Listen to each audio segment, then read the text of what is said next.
नेता प्रतिपक्ष देश के लिए खतरा कैसे बन गया? देश का दुश्मन नेता प्रतिपक्ष है और सरकार कुछ कर नहीं पा रही, तो फिर मोदी सरकार को डूब मरना चाहिए। और नेता प्रतिपक्ष अगर एनआरकी फैलाना चाहे तो सवाल ही करना तो लोकतंत्र का सबसे बड़ा एक तरह से उपहार है जो इस देश की जनता को दिया गया। राहुल गांधी के खिलाफ ही ये टारगेटेड सवाल क्यों होते हैं? राहुल गांधी एक ऐसे नेता हैं जो न डर रहे हैं जेल जाने से और न उन्हें आप खरीद सकते हैं। आक्रामकता दिखती है, जबकि गांधीयन लेगेसी जो है वहां पे आक्रामकता कम है, सटायर बेशक है। इतना ज्यादा चुनौती जितनी राहुल गांधी के सामने कांग्रेस के किसी नेता के सामने इतिहास में नहीं रही। विद इन द पार्टी भी राहुल की खूब मुखालिफत होती है, तो यहाँ राहुल गांधी की कोई मैनेजमेंट कमी दिखती है। आप सहज ढंग से राहुल का साथ नहीं दे सकते, आपको कुछ उसकी कीमत चुकानी पड़ सकती है। एक आरोप जो लगातार विपक्ष के द्वारा है कि वो वंशवाद है, एक परिवार में राहुल गांधी जन्मे इसीलिए सबसे बड़े नेता हो गए। जो लोग वंशवाद का आरोप लगाते हैं जरा एक बार इतिहास पलटें। कांग्रेस पार्टी एंटी सवर्ण हो गई है। अगर वो इसी दिशा में बढ़ते रहे जिस दिशा में वो चल रहे हैं तो वो 21वीं सदी के अंबेडकर साबित होंगे। जातियों की बात या भागीदारी की बात चुनाव जीतने के लिए भी तो हो सकती है।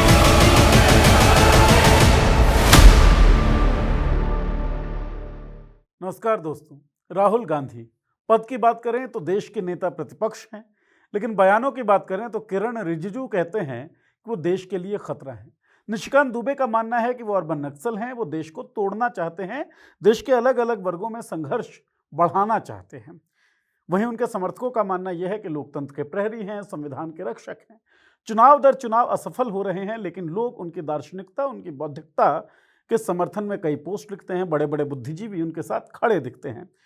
वहीं सोशल मीडिया पर कई बार उनके भाषणों का मजाक उड़ाया जाता है। एक पूरा सोशल मीडिया कैंपेन हमने देखा उनकी छवि के अवमूल्यन के लिए, जिसने पप्पू नाम को घर घर तक पहुंचाया। हालांकि वही राहुल गांधी फिर मेहनत करते हैं, पूरे भारत में घूमते हैं और अपनी उस छवि को तोड़ देते हैं, जो कि बड़ा मुश्किल काम एक समय में दिख रहा था। चुनावी असफलताओं के बीच भारत जोड़ो यात्रा, मोहब्बत की बात करते हैं, लेकिन जबरदस्त एग्रेसिव भाषण देते हैं। तो वो मोहब्बत की बात करने वाले नेता हैं या फिर एग्रेशन दिखाने वाले नेता हैं? वो दार्शनिक हैं या सच में चुनावी राजनीति करने वाले नेता हैं? राहुल गांधी हैं क्या? एक बड़ा सवाल है जिसकी कई परिभाषाएं हैं और हर व्यक्ति की अपनी परिभाषा है।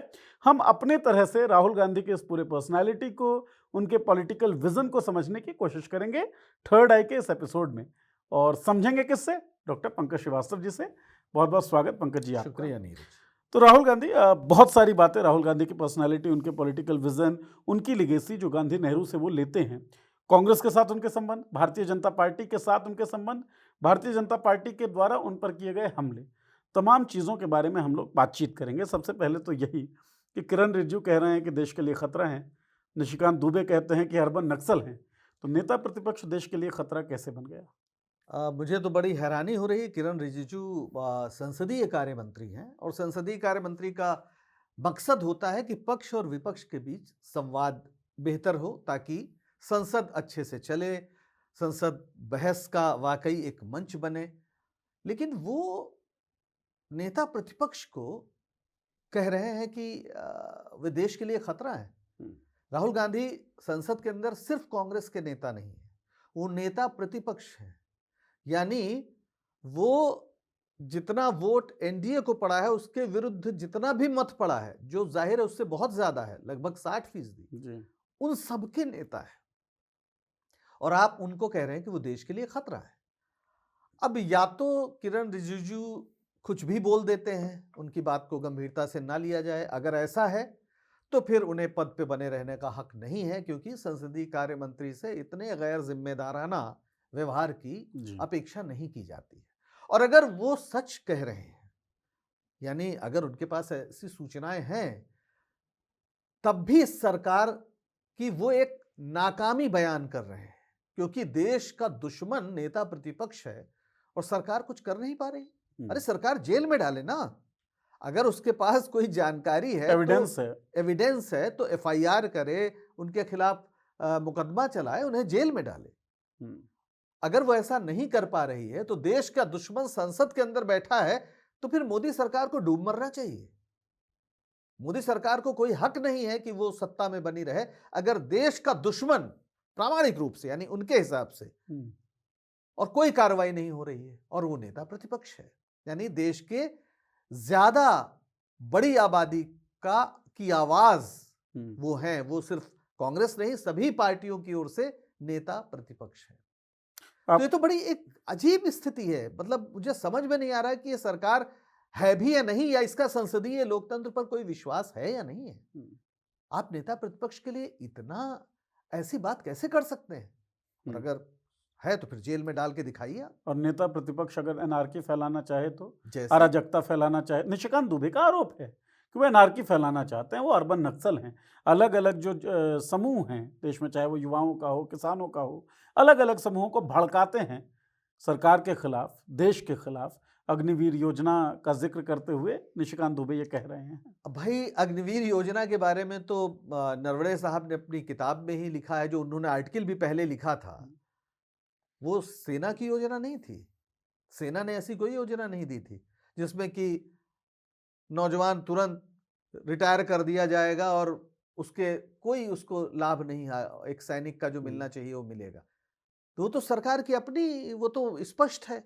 और क्यों नहीं आलोचना कर सकते? इस देश में क्या आलोचना से ऊपर कभी भी कोई प्रधानमंत्री रहा है? और निशिकांत दुबे के हिसाब से मोदी सवालों से ऊपर हैं। हाँ, मोदी सवालों से ऊपर है, मोदी भगवान है, मोदी नॉन बायोलॉजिकल हैं। तो ये तो फिर ऐसा कहने वालों को इलाज कराना चाहिए। मेरा ख्याल है कि संसदीय लोकतंत्र में भगवान बनने की किसी को इजाज़त नहीं है। सवालों से ऊपर कोई नहीं हो सकता है।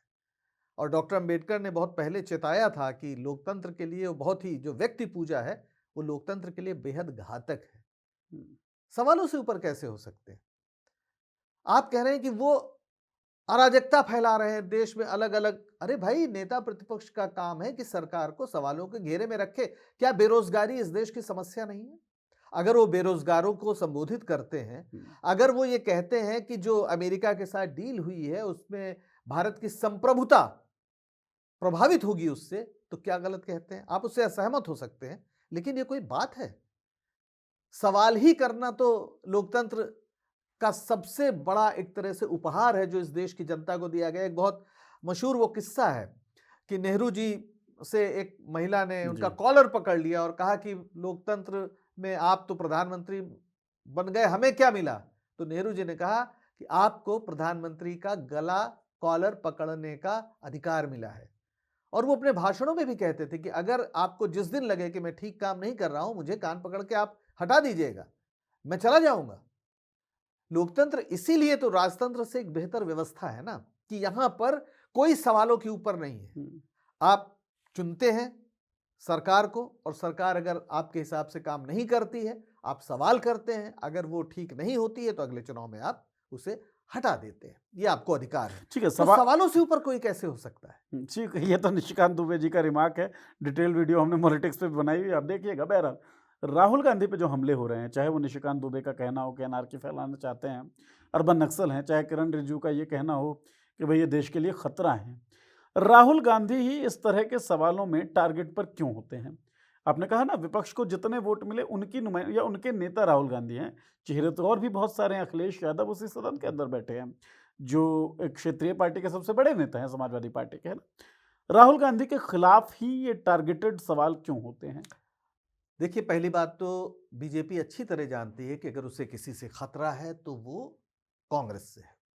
और दूसरा, राहुल गांधी जिस तरीके से, मतलब इस सरकार के लिए अनमैनेजेबल हो गए हैं। यानी इस सरकार ने अब तक तमाम विपक्षी नेताओं या जो दूसरी पार्टियों में थे उनके सामने क्या किया? उन्हें तरह तरह के केस में फंसाया और उनकी आवाज बंद की, या तो अपने पार्टी में शामिल कर लिया। जी। राहुल गांधी एक ऐसे नेता हैं जो न डर रहे हैं जेल जाने से, और ना उन्हें आप खरीद सकते हैं, ना भयभीत कर सकते हैं, ना खरीद सकते हैं। राहुल गांधी ने अपनी राजनीतिक यात्रा में, और खास तौर पर जब से ये सरकार आई है, विपक्ष में रहते हुए इस बात को प्रूव किया है बार बार कि आप उन्हें डरा नहीं सकते हैं। आपने उनकी पिछले उसमें संसद सदस्यता ले ली, उनको घर से बाहर कर दिया, उनका घर छीन लिया, फिर भी कोई फर्क नहीं पड़ा। इस देश में प्रधानमंत्री पद पर बैठकर मोदी जी तमाम विभाजनकारी भाषण देते हैं, उसका इतिहास बन गया है, किताबें लिखी जाएंगी आने वाले दिनों में।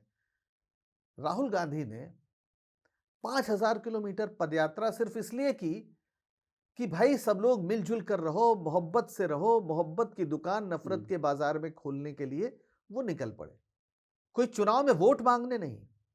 तो एक बहुत बड़ी रेखा खींच दी राहुल गांधी ने, और उसके सामने इस तरह की जो राजनीति है वो बौनी नजर आने लगी। तो राहुल गांधी दरअसल भारत के स्वतंत्रता आंदोलन से विकसित हुए जो मूल्य हैं, जो संकल्प हैं, उनके साथ खड़े हैं। इसलिए बार बार वो संविधान की कॉपी दिखाते हैं और उन पर हमला करने वाले आमतौर पर संविधान की उस मूल भावना, जो स्पिरिट है, जो आइडिया ऑफ इंडिया है, जो विविधता पर आधारित है, उस विविधता को नष्ट करने की ओर बढ़ रहे हैं या करना चाहते हैं। तो ये वैसे ही है कि आप एक तरफ गोडसे को रखिए, एक तरफ गांधी को रखिए, गांधी के मानने वाले और गोडसे के मानने वालों के बीच संघर्ष है, और राहुल गांधी उस संघर्ष में बिना हिचक, बिना पीछे हटे, बिना किसी भय के लगातार एक तरह से कहा जाए अपना काम कर रहे हैं। वो आखिर कौन सा सवाल उठा रहे हैं जिसको आप असंवैधानिक कह सकते हैं? अराजकता फैल सकती है, मतलब अगर आप किसानों से कह रहे हैं कि भाई आपका अगर बाहर से अमेरिका से सोयाबीन आएगा या तमाम दलहन तिलहन सेब वगैरह आ ही रहा, इससे लोगों को संगठित करना, इस नीति के खिलाफ ये अराजकता फैलाना है, तब तो फिर इस देश में विपक्ष होना ही नहीं चाहिए। जो लोग ऐसा कहते हैं कि सवाल नहीं कर सकते आप प्रधानमंत्री से, जो प्रधानमंत्री को वाकई मानते हैं कि वो नॉन बायोलॉजिकल हैं, तो फिर उन्हें इलाज कराना चाहिए। ठीक है, आप मोहब्बत की दुकान की बात आपने की, भारत जोड़ो यात्रा का आपने जिक्र किया।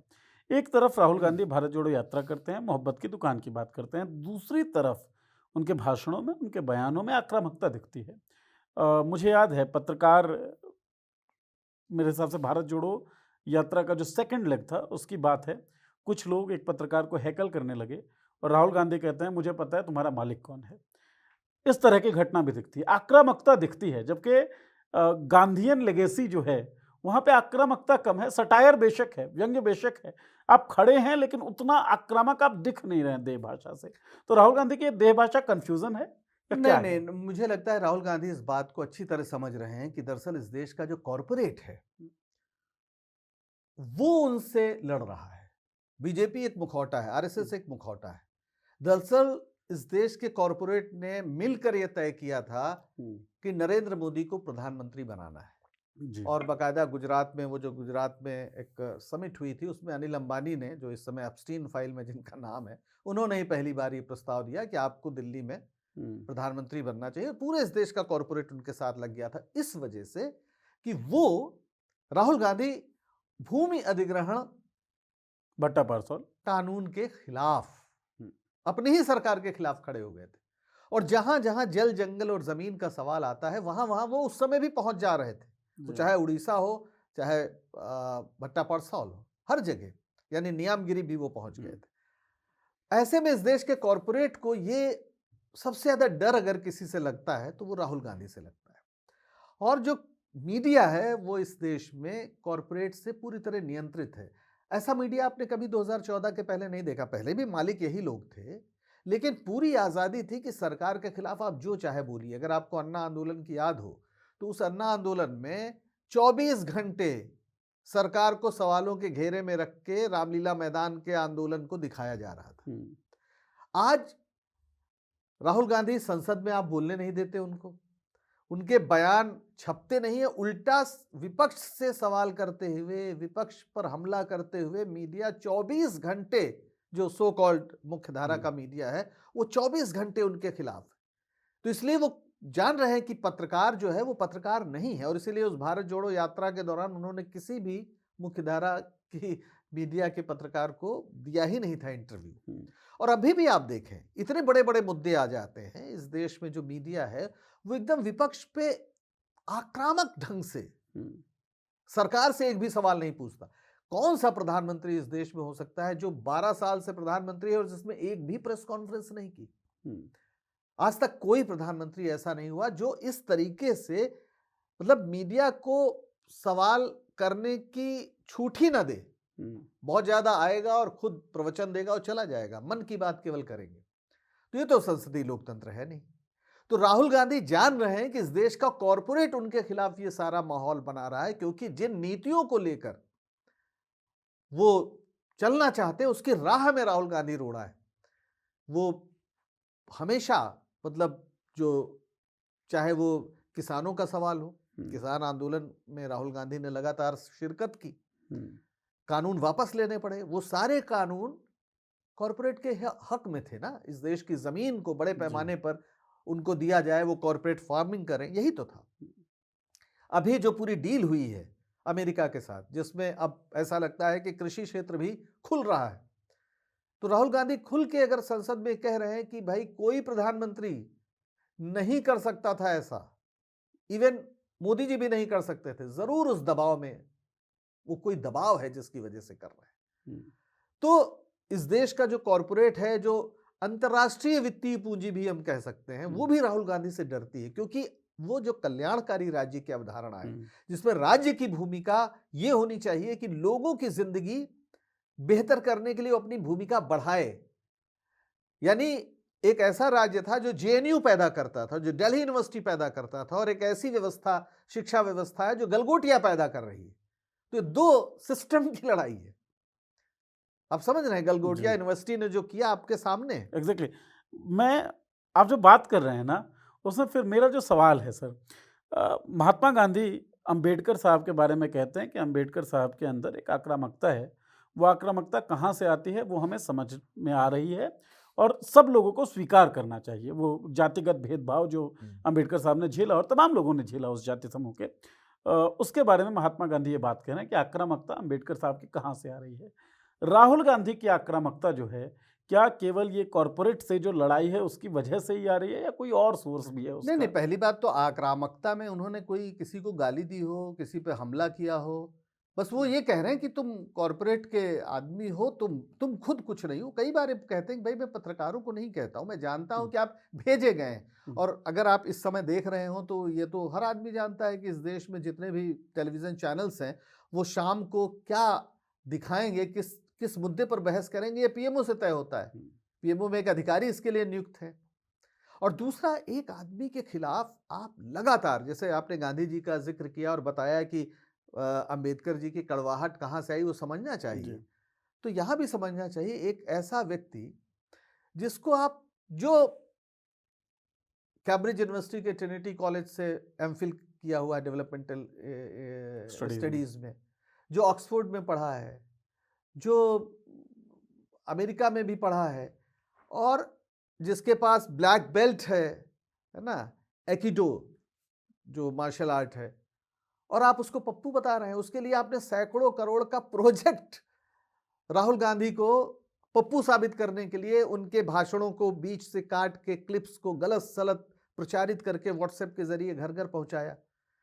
आप कभी, मतलब नेहरू जी को तो रात दिन गाली देते हैं, पूरे गांधी परिवार को आप अपमानित करते हैं रोज बरोज, और उसमें इतना झूठ है जिसकी कल्पना नहीं की जा सकती। तो अगर राहुल गांधी में ऐसी कोई आक्रामकता है तो फिर हमें उसको भी समझना चाहिए। इतना ज्यादा चुनौती जितनी राहुल गांधी के सामने है, कांग्रेस के किसी नेता के सामने इतिहास में नहीं रही। जब गांधी और नेहरू एक अभूतपूर्व संघर्ष कर रहे थे तो देश की जनता उनके साथ थी।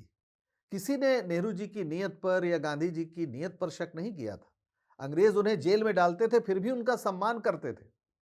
और आप एक आदमी के खिलाफ रात दिन झूठा प्रचार करने के लिए पूरा आईटी सेल बना रखा है आपने। उसका एक ही काम है कि राहुल गांधी के खिलाफ झूठ प्रचारित करो, उनके शब्दों को तोड़ो मरोड़ो, उनके वाक्य को काटो। जैसे आलू से सोना वाली बात थी, वो मोदी जी की बात को दोहरा रहे थे और काट दिया कि मोदी जी ने कहा, और आलू से सोना राहुल गांधी के नाम से प्रचारित कर दी।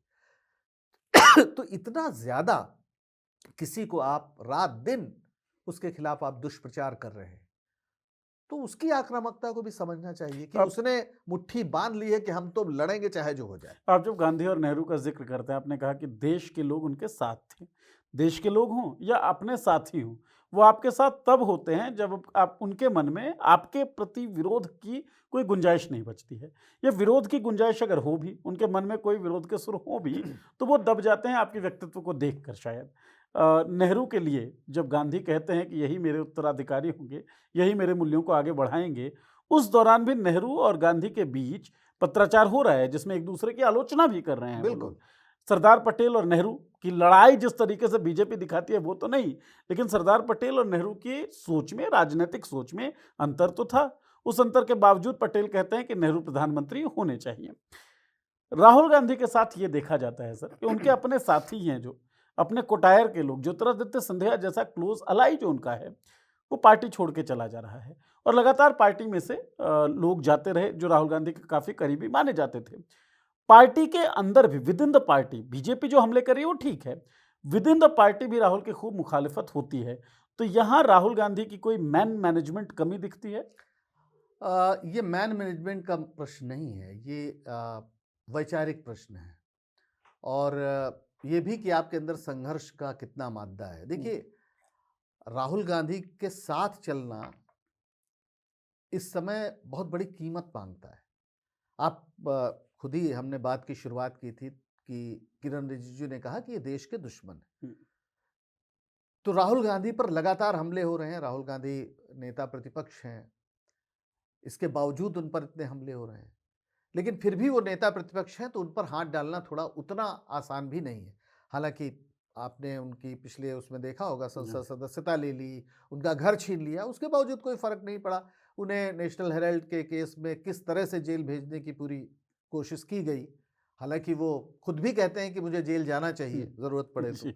ऐसे में ऐसा कोई व्यक्ति जिसको ये डर हो कि उससे कुछ छिन जाएगा, चाहे संपत्ति हो, चाहे और भी बहुत से धंधे होते हैं, क्योंकि ये सरकार सामान्य सरकार नहीं है। अगर आप इसके खिलाफ हैं तो ये आपकी ईंट से ईंट बजा देगी। अब सिंधिया जी को अपना दिल्ली में महल भी बचाना था, जो उनका घर था, और फिर सत्ता के बिना रह भी नहीं सकते आप। भाई, गांधी परिवार तो पिछले 36 साल से इस घर का कोई प्रधानमंत्री तो है नहीं, और अब तो अध्यक्ष भी नहीं है कांग्रेस पार्टी। फिर भी वो संघर्ष कर रहे हैं लगातार ना। लेकिन इनके साथ चलने का मतलब है कि आपको भी जेल जाना पड़ सकता है। तो संघर्ष में, ऐसे माहौल में, जब एक ऐसी सरकार है जो विपक्ष को दुश्मन मानती है, जो कमजोर दिल के लोग हैं, या जो खोने से घबराएंगे कुछ, वो नहीं चल सकते हैं साथ में। सर, और एक चीज और, बहुत लोग जिन पर तरह तरह के आरोप थे, जैसे महाराष्ट्र के पूर्व मुख्यमंत्री अशोक चौहान, उनका नाम इसी सरकार ने बार बार, कि वो तो सैनिकों का उन्होंने आदर्श घोटाला, सैनिकों की विधवाओं के लिए जो मकान था उसमें घोटाला कर लिया। अजित पवार थे, उन पे 70,000 करोड़ के घोटाले का आरोप। तमाम नेता जो कांग्रेस के थे, जिन पर किसी तरह का आरोप हो, कुछ हो, जिनको थोड़ा डर है सरकार से, वो तुरंत बीजेपी में शामिल होकर वो सब शुद्ध हो गए। तो ये सरकार तो ऐसी है कि इससे लड़ने के लिए भी आपको बहुत मादा चाहिए। सामान्य मतभेद वाले दिन चले गए। आपने जब गांधी नेहरू और उस इतिहास की बात की, तो मतभेद तो बहुत स्वाभाविक है, क्योंकि मतभेद के हम अलावा आपके प्रतिकृति नहीं हैं कि हम आपकी सारी बात मान लेंगे। नेहरू और गांधी में बहुत जबरदस्त मतभेद तमाम प्रश्नों पर था। जब पहली बार नेहरू जी ने पूर्ण स्वराज की बात की, तो गांधी जी बहुत नाराज हुए। वो डोमिनियन स्टेट चाहते थे। उनके पिता मोतीलाल भी बुरी तरह नाराज हुए, और इतने, मतलब उसकी वजह से आनंद भवन का माहौल तनावपूर्ण हो गया था। लेकिन नेहरू जी आगे बढ़े पूर्ण स्वतंत्रता के प्रश्न को लेकर, और बाद में गांधी ने कहा कि जब मैं नहीं रहूंगा तो मेरी भाषा जवाहर बोलेगा। उन्होंने अपना उत्तराधिकारी घोषित किया। तो आप, मतभेद तो राजनीति में बहुत स्वाभाविक है, वैचारिक मतभेद। लेकिन कांग्रेस के अंदर का जो अभी मतभेद है, उसका एक पहलू तो ये है कि आपको कीमत चुकानी पड़ सकती है राहुल गांधी के साथ। और गांधी सर ये भी कहते थे कि सत्याग्रहियों को तैयार करना पड़ता है। हाँ। और सालों लगते हैं सत्याग्रहियों को तैयार करने में। राहुल गांधी सत्याग्रही क्यों नहीं तैयार कर पा रहे हैं? भाई, अपने साथ चलने वाला जो काफिला होगा, उसकी ट्रेनिंग क्यों नहीं हो पा रही है? नहीं, अब ये तो आप कह सकते हैं, पर मुझे लगता है कि ट्रेनिंग, अब ये तो कांग्रेस के लोग बताएंगे कितनी ट्रेनिंग वो दे रहे हैं, नहीं दे रहे हैं। लेकिन ऐसा तो है नहीं कि राहुल गांधी के नेतृत्व के साथ लोग चल नहीं रहे हैं? चल तो रहे ही हैं, तभी भाई पिछली बार 50 सीट थी, इस बार 100 सीट हो गई और केंद्र की सरकार जो मोदी सरकार है वो 240 में रह गई, बहुमत से दूर हो गई, तो जन समर्थन तो बढ़ा है। लेकिन कांग्रेस के अंदर जाहिर है आ, दो बातें हैं। एक तो इस परिवार के प्रति एक ऐतिहासिक कारणों से एक बहुत जबरदस्त निष्ठा है। गांधी परिवार अगर नहीं रहे केंद्र में तो कांग्रेस टूट जाएगी। और शायद यही कारण दुराव का भी हो सकता है, क्योंकि एक आरोप जो लगातार विपक्ष के द्वारा ही, मतलब कांग्रेस के विपक्ष के द्वारा जो फैलाया गया, और जो बात वैसे देखा जाए तो सही भी लगता है कि वह वंशवाद है। एक परिवार में राहुल गांधी जन्मे, इसीलिए सबसे बड़े नेता हो गए। अच्छा, इसको थोड़ा सा ऐसे देखिए कि वंशवाद है या नहीं है। जैसे मैं बहुत आसानी से कह दिया जाता है, लेकिन जरा फैक्चुअली देखें। पहली बात तो इस परिवार के प्रति सम्मान का एक बहुत बड़ा कारण यह है कांग्रेस के अंदर और बाहर भी, कि इस परिवार ने अभूतपूर्व कुर्बानियां दी हैं आज़ादी की लड़ाई में। इस परिवार का हर व्यक्ति जेल गया था, चाहे वो बाप हो, बेटा हो, पत्नी हो, बेटी हो, दामाद हो, हर व्यक्ति। आप एक तरफ से उठा लीजिए, यहाँ तक कि जो बहुत बुजुर्ग थी मोतीलाल नेहरू जी की पत्नी स्वरूप रानी, वो भी लाठियां खा रही थी। कमला नेहरू जी तो जेल गई ही, कृष्णा हठी सिंह, विजय लक्ष्मी पंडित, फिर उनके पति रणजीत पंडित, हठी सिंह, सारे लोग जेल गए। इंदिरा गांधी ने अपना 25वां जन्मदिन जेल में मनाया, उनके पति भी थे फिरोज गांधी 42 के आंदोलन में। तो इस परिवार का हर व्यक्ति जेल में गया उस समय, जबकि कोई बोलने को तैयार नहीं होता था कि हम कांग्रेस के लिए काम कर रहे हैं। उन्होंने अपना पूरा घर दे दिया, कांग्रेस का मुख्यालय बना दिया। जो लोग आज राष्ट्रवादी अपने को कहते हैं, तब उनके मुंह से वंदे मातरम नहीं निकल रहा था। उस समय मोतीलाल नेहरू ने अपना पूरा घर इलाहाबाद का कांग्रेस का मुख्यालय बना दिया जी। आज़ादी के बाद इंदिरा जी की शहादत हुई, गांधी जी की राजीव गांधी की शहादत हुई। तो ये छोटी बात नहीं है, जिसकी वजह से इनका सम्मान कांग्रेस के अंदर एक विशिष्टता इन्हें मिली, इसमें कोई शक नहीं। लेकिन उसके पीछे एक बलिदान की लंबी कहानी है। दूसरी बात जो ये है कि वंशवाद, तो क्या नेहरू जी ने तिलक किया था इंदिरा गांधी का? नेहरू जी जब तक जिंदा रहे, इंदिरा गांधी मंत्री तो छोड़ दीजिए, संसद का मुंह नहीं देख पाई थी, संसद के अंदर नहीं जा पाई थी। जबकि सरदार पटेल की बेटी थी मणिबेन, उनको लगातार नेहरू जी ने संसद में भेजा, लोकसभा में भेजा, फिर राज्यसभा में भी हो गई। उन्होंने अपने मरने के पहले लाल बहादुर शास्त्री को बिना विभाग का मंत्री बनाकर, कैबिनेट मंत्री बनाकर, और अपना सारा काम उन्हें देकर एक तरह से साफ संकेत किया था कि मेरे बाद लाल बहादुर शास्त्री बनेंगे, और वो बने भी। तो नेहरू जी के समय तो ये मतलब कोई प्रश्न ही नहीं था कि इंदिरा गांधी प्रधानमंत्री बनेंगी, लाल बहादुर शास्त्री बने ना। इतिहास ये है, लोग बड़े झटके में नेहरू के बाद इंदिरा कह देते हैं, अरे भाई लाल बहादुर शास्त्री थे, वो बने थे। फिर इंदिरा गांधी बनी, और वो ऐसे नहीं बनी, उनके खिलाफ चुनाव लड़े मोरारजी देसाई जी, और चुनाव में हराकर बनी। तो जाहिर है कांग्रेस का नेतृत्व उनके साथ था, तब वो बनी। फिर इंदिरा गांधी शहीद हो गई, उसके बाद पार्टी ने राजीव गांधी को बनाया। ऐसा नहीं कि इंदिरा गांधी ने बना दिया, उस समय पार्टी ने बनाया, और शहीद हुई थी, एक बड़ी स्थिति देश के सामने थी। और राजीव गांधी की शहादत के बाद क्या हुआ? जो लोग वंशवाद का आरोप लगाते हैं, जरा एक बार इतिहास पलटें।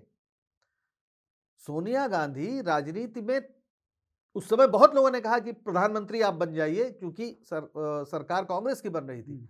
लेकिन सोनिया गांधी राजनीति से बाहर चली गई जी, और वो 6-7 साल राजनीति में गांधी परिवार जो ये है वो कहीं नहीं था, और उस समय कांग्रेस लगातार टूटी है।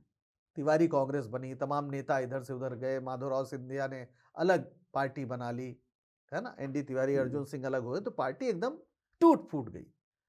ऐसे में फिर कांग्रेस के लोग ही एक तरह से मान मनोवल करके सोनिया गांधी को राजनीति में लाए, नहीं तो वो तो बाहर थी जी। और उसके बाद पार्टी को उन्होंने खड़ा किया, अटल बिहारी वाजपेयी जैसे दिग्गज को हराकर 10 साल तक उनकी सरकार चली, और फिर उस सरकार को बदनाम करने के लिए क्या क्या हुआ, किस तरह से रामलीला मैदान में, अब तो बहुत स्पष्ट है कि आरएसएस से लेकर विदेशी शक्तियां तक उसके समर्थन में लगी थी। अन्ना क्या हजारे। विवेकानंद फाउंडेशन ने क्या काम किया, वो तो बहुत अब सब कुछ साफ है। हम्म, जितने आरोप लगे, जितना मीडिया ने हाइप दिया, वो सारे झूठे साबित हुए। लेकिन राहुल गांधी लगातार उसके खिलाफ लड़ रहे हैं। और अब एक नई चीज उन्होंने कर दी। आपने कहा ना कि कांग्रेस के अंदर, बल्कि जी। अभी वो मणिशंकर अय्यर ने कहा है कि कि वे मैं गांधीयन हूं, नेहरूवियन हूं, राजीवियन हूं, लेकिन राहुलियन नहीं हूं, हम्म, राहुलवादी नहीं हूं। आखिर वजह क्या है? उसकी वजह यह है कि राहुल गांधी ने कांग्रेस को एक ऐसा स्वरूप देने का प्रयास किया है जिससे बहुत से कांग्रेस वाले भी शायद सहज नहीं हैं। इसको थोड़ा सा फ्रेम भी करते जी। हैं आप। राहुल गांधी, आपने कहा कि जैसे कांग्रेस के लोग ही मिलकर लेकर आए सोनिया गांधी को कि आप संभालिए। राहुल गांधी के इस दौर में ये दिख रहा है कि कांग्रेस के बहुत से लोग असंतुष्ट होकर बाहर जा रहे हैं। मणिशंकर अय्यर उनके खिलाफ बोल रहे हैं, कि खिलाफ तो नहीं बोल रहे हैं लेकिन कह रहे हैं मैं राहुलवादी नहीं हूँ। आप, मुझे लगता है कि जाति के जो सवाल हैं या हिस्सेदारी का जो सवाल है, भागीदारी का, राहुल गांधी उसे जो उठा रहे हैं उसके बारे में हम बातचीत करेंगे। तो ये जो पूरा चेहरा है कांग्रेस का, वो बदल दिया जाना एक तरफ, फिर वो ऐसा लगता है कि आप जाति विशेष की पार्टी हो गए हैं क्या? जैसे हिस्सेदारी की बात या भागीदारी की बात गांधी भी कर रहे थे, नेहरू की भी तमाम नीतियां उस तरफ जाती हुई दिख ही रही हैं। लेकिन ये वो दौर है जब ऐसा लग रहा है कि कांग्रेस पार्टी एंटी सवर्ण हो गई है क्या? यहाँ पे इंक्लूसिवनेस कम दिख रहा है और हिस्सेदारी की बात में जाति का पुट ज्यादा दिख रहा है। आ, बल्कि मैं तो उल्टा समझ रहा हूं। मैं समझ रहा हूं कि राहुल गांधी जिस दिशा में इस देश को ले जा रहे हैं, वो जाति प्रथा को शायद सबसे गंभीर चोट करने वाला है। हम्म, देखिए, शुरू से इस देश में कांग्रेस पार्टी ने जो पॉलिटिक्स की, उसमें जाहिर है जमींदारी उन्मूलन किया तो सबसे ज़्यादा फायदा जो किसान जातियां हैं उनको मिला। जी। जब आरक्षण दिया गया दलितों और आदिवासियों को, तो एक बहुत क्रांतिकारी परिवर्तन हुआ। बल्कि आरक्षण को कहा जाता है कि इस देश की सबसे बड़ी एक मौन क्रांति है जिसने सचमुच लोगों की जिंदगी में बहुत बड़ी तब्दीली लाई। लेकिन आज जो है, जो राज्य की भूमिका थी, स्टेट की जो भूमिका थी, सार्वजनिक उपक्रमों की जो भूमिका थी, एक ऐसी सरकार है या ऐसी विचारधारा की सरकार है जो लगातार उसे कम कर रही है। और वो जब अटल बिहारी वाजपेयी की सरकार थी, उसी समय से उन्होंने डिसइन्वेस्टमेंट मंत्रालय बनाया था पहली बार, तमाम सार्वजनिक उपक्रमों को बेचना शुरू किया था, और अब तो उसकी इंतहा हो गई। तो आरक्षण अब बस कहने को रह गया है, उसका कोई असर नहीं है। ऐसे में राहुल गांधी सवाल उठा रहे हैं भागीदारी का, यानी जो विकास हो रहा है, जो हम विकास करना जी। चाहते हैं, उस विकास में सबकी भागीदारी कैसे होगी? हम्म, क्योंकि सार्वजनिक उपक्रम का जो तरीका था आरक्षण का, वो तो खत्म हो गया। हम्म, तब वो कह रहे हैं कि इस देश का एक एक्सरे होना चाहिए, जाति जनगणना का सवाल वो ला रहे हैं। और उस एक्सरे से पता होना चाहिए कि किन लोगों को क्या मिला है। वो ये नहीं कह रहे कि उसके मतलब कोई आप उसके बाद क्या कर रहे हैं, अभी तो वो कहने नहीं जा रहे हैं। लेकिन मुझे जो लगता है कि एक्सरे होने के बाद, जो अभी अगर बिहार का हम उदाहरण माने, तो बहुत स्पष्ट है कि जो सवर्ण जातियां हैं, जिनकी कुल आबादी 10 से 15% है, 15% मैक्सिमम मान लीजिए, उनके पास 75 से 80% संसाधन है, चाहे नौकरियां हो, चाहे जमीन हो, या जी। और भी कुछ भी। ऐसे में राहुल गांधी ये कह रहे हैं कि भाई, जो लोग पिछड़ गए हैं, अब उन्हें आप कुछ नए अफर्मेटिव एक्शंस के तहत उन्हें भागीदारी दीजिए, सत्ता में भी दीजिए, संसाधनों में भी दीजिए, और सब जगह दीजिए। मेरी तो व्यक्तिगत समझ यह है कि जिस दिशा में राहुल गांधी जा रहे हैं, वो शायद अब निजी क्षेत्र में आरक्षण का प्रश्न भी बहुत दूर नहीं है। हम्म, और ऐसे में मुझे लगता है कि राहुल गांधी 21वीं सदी के अंबेडकर साबित होंगे। और कांग्रेस के अंदर भी बहुत लोग उसके साथ शायद सहज नहीं है। इसलिए मणिशंकर अय्यर कह देते हैं, मैं राजीवियन हूं लेकिन मैं राहुलियन नहीं हूं। क्योंकि जो सामाजिक न्याय का प्रश्न है, इतने गंभीर तरीके से किसी ने नहीं उठाया।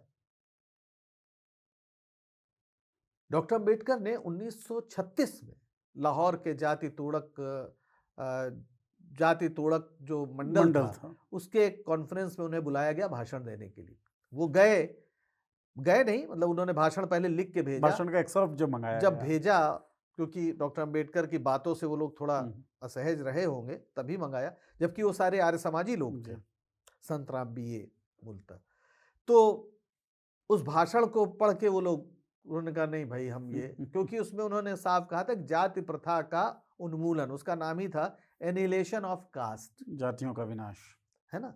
उसके बाद फिर उस भाषण को उन्होंने अपना किताब छपवाई, भाषण देने नहीं दिया गया तो जी। किताब छपवाई।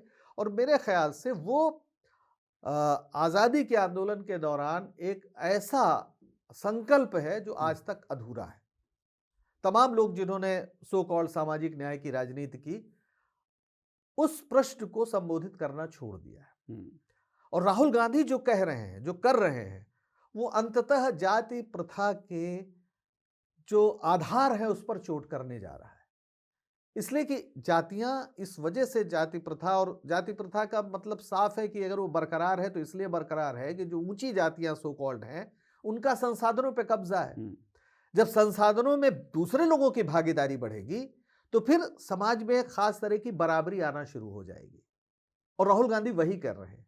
और तभी शायद जातियां टूटेंगी, क्योंकि जातियां बनी हैं जाति के अंदर विवाह के कारण।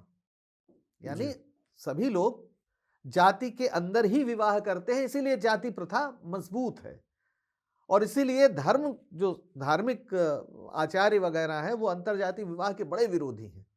लेकिन डॉक्टर अंबेडकर ने कहा कि जब तक जाति रहेगी तब तक भारत एक राष्ट्र नहीं बन सकता, और इसीलिए उन्होंने इसका उपाय बताया कि अंतरजातीय विवाह होने चाहिए।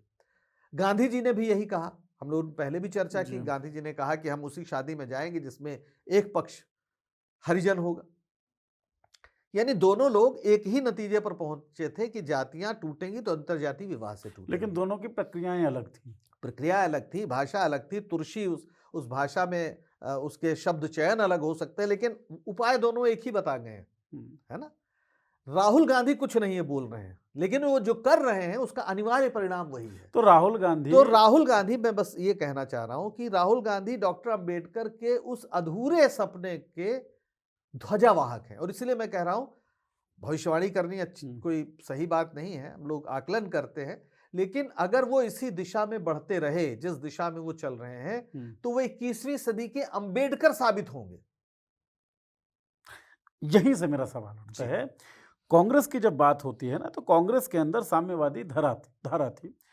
वो लोग जो चाहते थे, कांग्रेस उसे अपने पॉलिसीज में लगातार इंक्लूड करती रही आज़ादी के बाद। लेकिन कांग्रेस लेफ्टिस्ट नहीं थी, कहीं सेंटर में दिख रही है, सेंटर टू लेफ्ट दिख रही है। कांग्रेस हिस्सेदारी या भागीदारी के सवालों पर हमेशा से सहज थी कि होना चाहिए। उसकी पॉलिसी में ये बात दिखती है, गांधी के लर्निंग्स में या गांधी के कोटेशंस में ये बात हम लोग देख रहे हैं गांधी के जीवन में। लेकिन कांग्रेस पूरी तरीके से, जिस तरीके की लड़ाई अंबेडकर लड़ रहे थे आज़ादी के बाद, कांशीराम जिस लड़ाई का चेहरा बनते हैं, कांग्रेस वो चेहरा नहीं बन रही है। राहुल गांधी यही चेहरा बदल रहे हैं क्या? क्योंकि अब कांग्रेस पे पूरी तरीके से लेफ्टिस्ट होने का आरोप भी लग जाता है। नहीं, इसमें लेफ्ट की कोई बात ही नहीं है। देखिए, लेफ्ट से आपका मतलब क्या है? अगर लेफ्ट से मतलब ये है कि लेफ्ट आया कहां से? जो फ्रांस की क्रांति थी 1789, उस समय जो स्टेट्स जनरल की बैठक बुलाई गई, उसमें जो लोग यथास्थिति के पक्ष में थे वो दाईं ओर बैठे, यानी वहाँ का जो सामंत वर्ग था, और जो आम लोग थे, जो आम किसान थे या सामान्य मध्य वर्ग के लोग थे, वो बाईं ओर बैठे।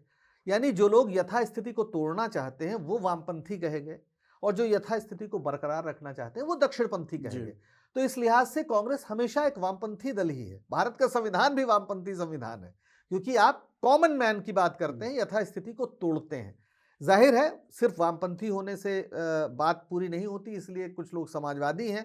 समाजवाद का अर्थ है कि जब स्टेट के हाथ में चीजें रहें, उत्पादन के साधन, स्टेट उसका मालिक हो। और साम्यवाद तो एक और अलग व्यवस्था है जहां पर राज्य के लोप तक की अवधारणा है, और कम्युनिस्ट पार्टियों का अंतिम लक्ष्य वो रहा कि राज्य का ही लोप हो जाए, एक ऐसा वर्ग विहीन समाज हम बनाए। वर्ग संघर्ष महत्वपूर्ण है, लेकिन कांग्रेस कम्युनिस्ट पार्टी नहीं थी, लेकिन कांग्रेस सोशलिस्ट पार्टी की तरह जरूर थी। कांग्रेस के अंदर ही सीएसपी थी, कांग्रेस सोशलिस्ट पार्टी। ये जितने लोग थे 1934 में इन्होंने बनाई थी, जिसमें आचार्य नरेंद्र जो, जयप्रकाश नारायण, चाहे लोहिया जी रहे हों, जितने बड़े बड़े समाजवादी थे पार्टी के अंदर ही थे, सीएसपी। बाद में 1948 में ये सब बाहर चले गए, क्योंकि इन्हें लगा कि कांग्रेस उस गति से समाजवाद के लक्ष्य की ओर नहीं बढ़ रही है। मैं वही कहना चाह रहा हूं, क्या राहुल गांधी उस गति को बढ़ा रहे हैं? उस गति को बढ़ा ही नहीं रहे, उस गति को बहुत एक बड़ा वैचारिक आधार भी दे रहे हैं, क्योंकि पहली बार ये हो रहा है कि आप ये कह रहे हैं कि साहब आप भागीदारी हर स्तर पे दीजिए और उसके पहले जाति जनगणना कराइए। जाति जनगणना का जब उन्होंने सवाल उठाया तो पूरी भारतीय जनता पार्टी और सारे लोग किस भयानक तरीके से उसके खिलाफ बोल रहे थे। प्रधानमंत्री मोदी तो यहाँ तक कह रहे थे कि राहुल गांधी तो ये चाहते हैं कि मतलब मंगलसूत्र तक छीन लिया जाएगा, आपकी अगर जी। 2 भैंसें होंगी तो एक भैंस खोल के ले जाएंगे। अब भारत के प्रधानमंत्री की ये भाषा सुन के अफसोस तो बहुत होता है, लेकिन अब है प्रधानमंत्री, आप क्या कर सकते हैं। लेकिन जैसे ही 240 पे आए उन्हें समझ में आ गया कि जनता इस बात को समझ रही है और इसलिए उन्होंने तुरंत जो है जाति जनगणना कराएंगे ऐसी घोषणा कर दी। हालांकि वो कैसे कराएंगे, क्या कराएंगे, अभी वो बहुत जिस तरह का आया है उसमें बड़ी समस्या है। लेकिन राहुल गांधी इस तरह से उसको बदल रहे हैं और अपनी गलतियों को स्वीकार करके, जैसे वो बार बार ये कहते हैं कि पिछड़ी जातियों का जितना ध्यान रखना चाहिए था कांग्रेस पार्टी को वो नहीं रखा, वो गलत था, तो वो अपनी गलतियों को भी स्वीकार कर रहे हैं। इसलिए कांग्रेस का अंदर जो एक सामाजिक समीकरण था वो बदल रहा है, वो टूट रहा है। नए लोग आ रहे हैं और पुराने लोग असहज हैं, क्योंकि राहुल गांधी तो मुट्ठी तान रहे हैं और कांग्रेस के तमाम लोग मुट्ठी ऐसे तानते हैं कि उनकी काख जो है छुपी रहती है, यानी काख दबी रहे और मुट्ठी तनी मतलब रहे। राहुल गांधी कांग्रेस को तोड़ रहे हैं। नहीं, राहुल गांधी के साथ चलना थोड़ा मुश्किल है। जी। आप सहज ढंग से राहुल का साथ नहीं दे सकते, आपको कुछ उसकी कीमत चुकानी पड़ सकती है। आपको सरकार 10 मामलों में फंसा सकती है, आपको जेल में भी डाल सकती है, आपके धंधे बंद कर सकती है, आपके घर पे बुलडोजर चलवा सकती है, कुछ भी करवा सकती है। तो राहुल गांधी तो तैयार है सब चीज के लिए, लेकिन अब कांग्रेसी भी इस तरह सारे लोग तैयार हों, ये इतना आसान नहीं है। कांग्रेस कोई कैडर वाली पार्टी नहीं है, जैसे भारतीय समाज है वैसे ही भारतीय राष्ट्रीय कांग्रेस है। यानी ये जैसे कुछ कैडर वाली पार्टी होती है ना, जैसे लेफ्ट पार्टी है, वो चुनाव बुरी तरह बंगाल में हार रही है, कहीं उसका वो नहीं है, लेकिन वो लाखों की रैली करती है क्योंकि कैडर है उसके पास। लेकिन भारतीय राष्ट्रीय कांग्रेस का ये था कि जैसे भारतीय समाज है वैसे ही वो है। तो आखिरी सेगमेंट की तरफ बढ़ते हैं चर्चा का। जब आप कह रहे हैं ना कि राहुल गांधी उस गति को भी बढ़ा रहे हैं जिस गति के ना बढ़ने की वजह से या कम होने की वजह से सीएसपी अलग होती है 1948 में, जाति के सवाल पे या हिस्सेदारी के सवाल पे ज़्यादा मुखर और ज़्यादा आक्रामक तरीके से आगे बढ़ रहे हैं।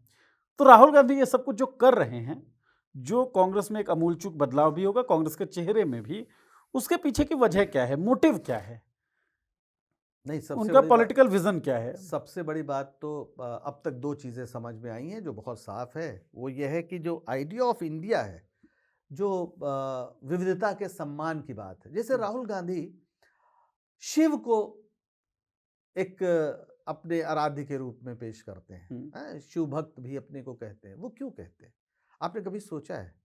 आप कभी शिव के परिवार को देखिए।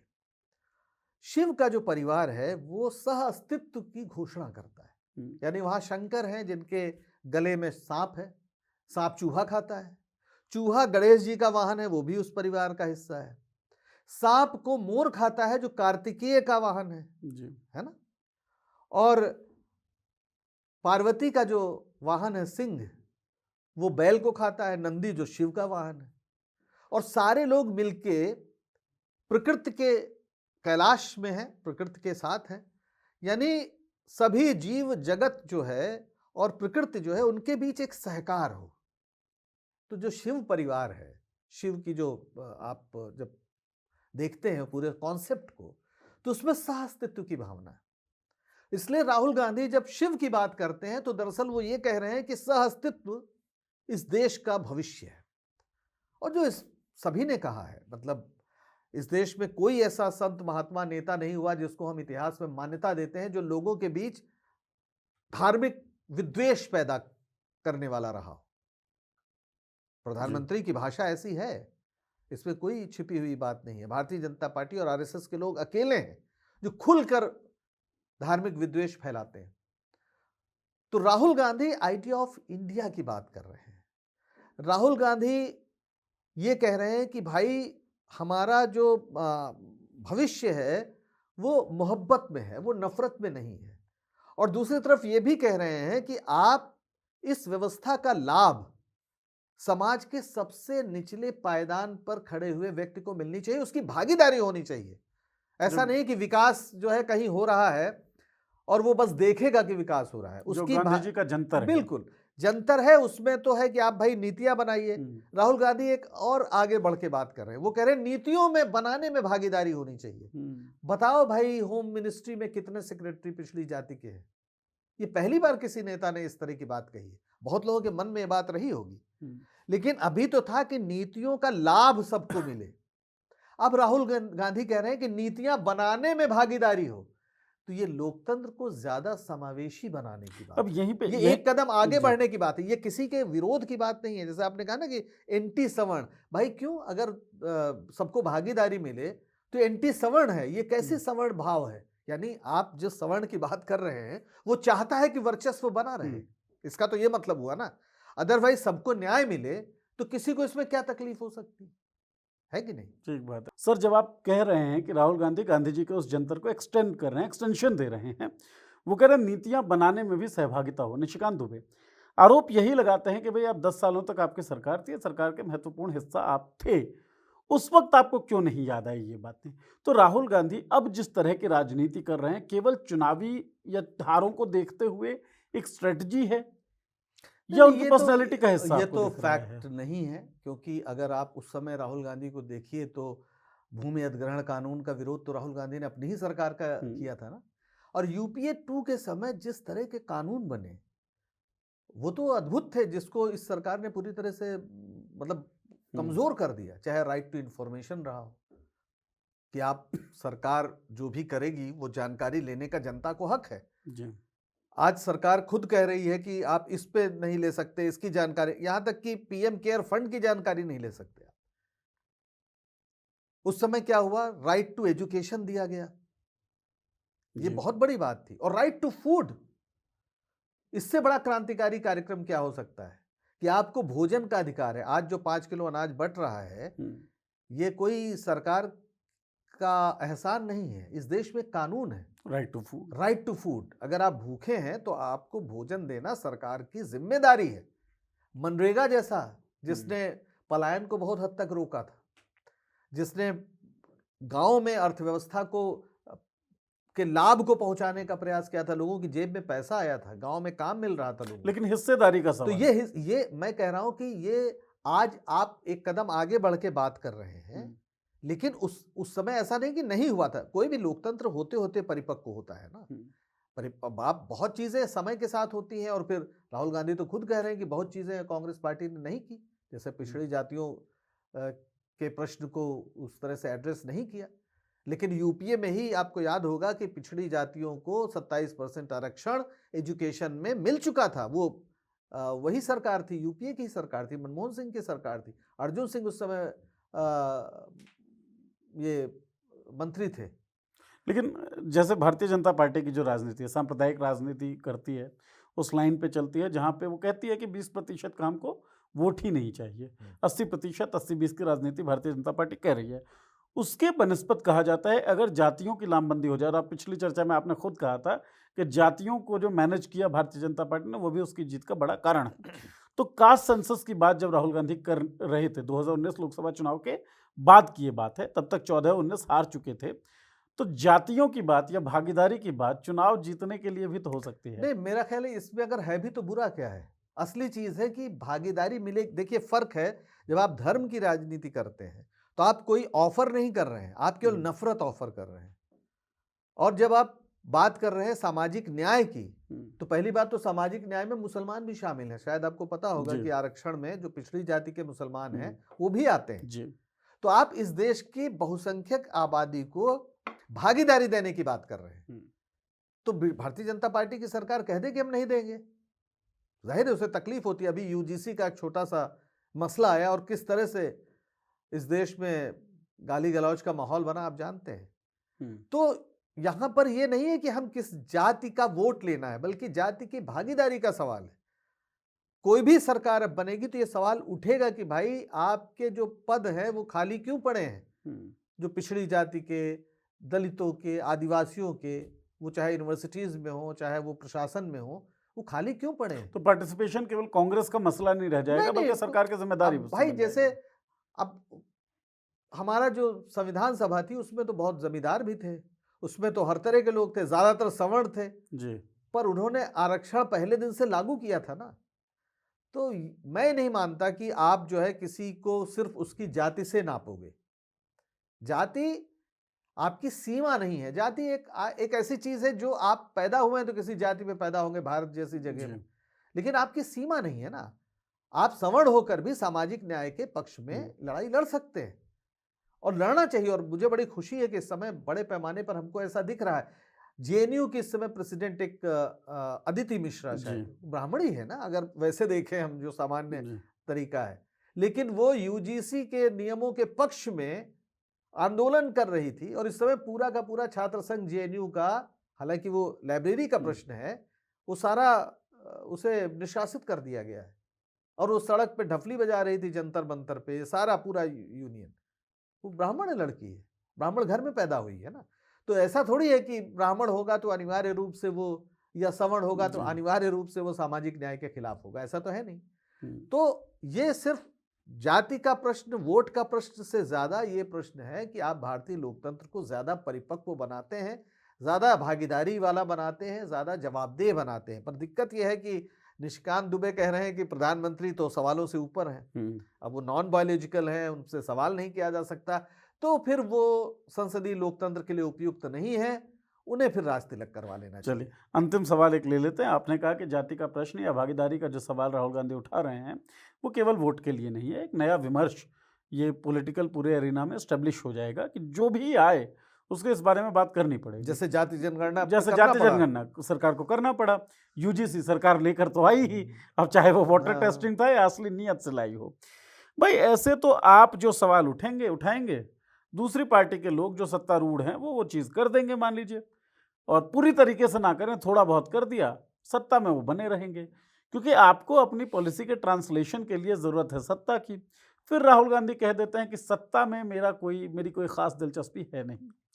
इससे डिमोटिवेशन होता है पॉलिटिकल वर्कर्स का। हो सकता है, लेकिन राहुल गांधी जब ये कहते हैं कि सत्ता नहीं चाहिए, तो ये कह रहे हैं कि सत्ता किसी भी कीमत पे नहीं चाहिए। और भारतीय जनता पार्टी के बहुत से समर्थकों का तो ये कहना है कि ये सरकार, राहुल गांधी एजेंडा तय करते हैं और सरकार को उसको मानना पड़ता है। जैसे वो जीएसटी के बारे में जो बोल रहे थे, बाद में आना पड़ा उसको, या जिस तरीके से उन्होंने जाति जनगणना का प्रश्न उठाया, खूब गालियां दी भारतीय जनता पार्टी के नेताओं ने, कटेंगे बटेंगे नारा वहीं है आया।